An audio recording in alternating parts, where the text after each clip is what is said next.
प्रतिदिन जब भी हम किसी भी मंदिर में जाते हैं तो मंदिर में जाकर के भगवान महादेव को जलाभिषेक करते हैं ना। सबसे पहले हम यही काम करते हैं, भगवान के पास गए, जलाभिषेक किया। तो जलाभिषेक में सबसे महत्वपूर्ण क्या है?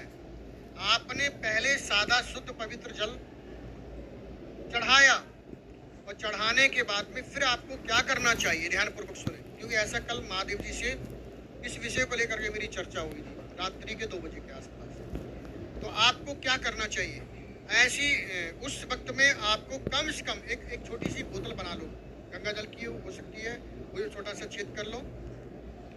तो कम से कम 5 बूंद गंगा जल प्रतिदिन महादेव जी को चढ़ाया करो। 5 बूंद गंगा जल प्रतिदिन आप महादेव जी को चढ़ाएं। कुछ भक्तों को मैं देखता हूँ कि भगवान को जल चढ़ाया और जल चढ़ाने के बाद में उनका जो जलाशय है वहीं से जल लिया, ऐसे किया और ऐसे करने के बाद में ऐसे कर लिया। करते ना ऐसे? देखा किसी को? ऐसे लिया और ऐसे कर लिया।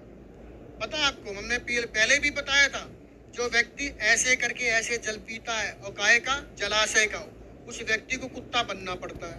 क्या बनना पड़ता है? कुत्ता बनना पड़ता है। जल पीना चाहिए, लेकिन कहाँ का पीना चाहिए ये भी तो पता होना चाहिए। कि किसी एक व्यक्ति ने, मूर्ख ने आकर उल्टा काम कर दिया तो तुमने भी पीछे से वही काम कर दिया। ये पहले पता होना चाहिए कहाँ का जल हमें लेना चाहिए।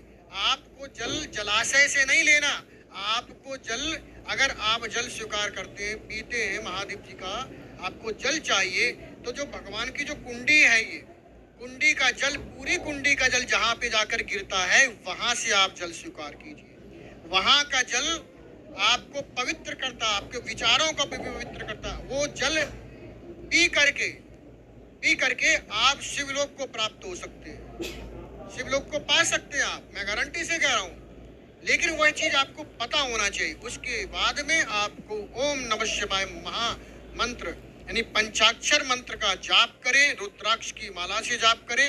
ये प्रयोग है छोटा सा, जिसके करने से